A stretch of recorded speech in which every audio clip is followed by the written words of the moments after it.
Là, nous voyons maintenant Romain Saintonge, et qui fait donc un travail qui est un travail pictural. Et la première question que je vais lui poser, c'est, y a-t-il de l'usage de la photographie dedans? Comment travaille-t-il cette figuration? Et que représente pour lui cette manière de figurer le réel aujourd'hui?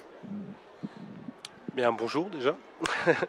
Eh bien, mon travail, oui, démarre toujours par une base photographique. Je m'amuse toujours à travailler la photo d'abord. Ensuite, je la reprojette donc sur toile. Je m'amuse à la réaliser à l'état identique sur toile. Et ensuite, grâce à la matière, à l'apport de matière ou d'autres jus de glacis, d'huile, etc., je m'amuse à déstructurer en fait ce que je viens de refaire, ce que je viens de faire en photo, pardon.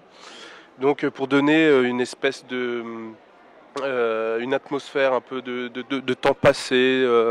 Bon, le sujet après peut être totalement anodin, comme des toilettes ou une cigarette écrasée. Peu importe le sujet, tant que le graphisme me parle, le graphisme de la photo me parle. Donc je peux réaliser n'importe quoi en fait en peinture.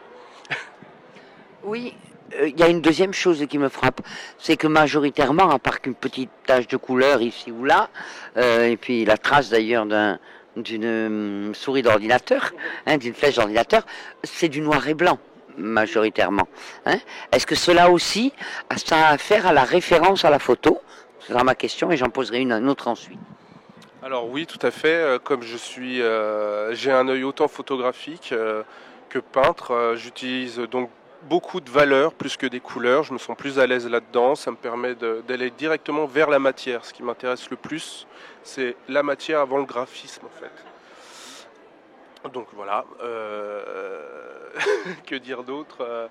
Non, la couleur de temps en temps, mais c'est vrai que j'aimerais tendre à aller vers la couleur en fait plus tard.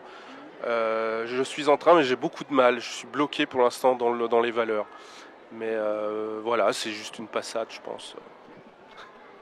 C'est un moment de votre de une période de votre travail.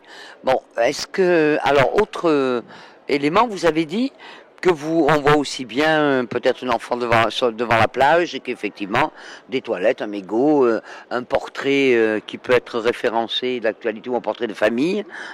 Donc vos choix sont essentiellement plastiques dans le rapport au réel. Oui. Oui, ce qui m'intéresse, c'est vraiment comment on va dire, le clair-obscur, ce qu'on peut retrouver vraiment en photo. Euh, J'aime aussi le hasard, les petites taches, ce qu'on peut trouver sur vraiment les vieilles photos de famille, sépia, tout ce qui est. Voilà, j'aime pas les choses bien faites. J'aime bien le sale, les choses sales, voilà.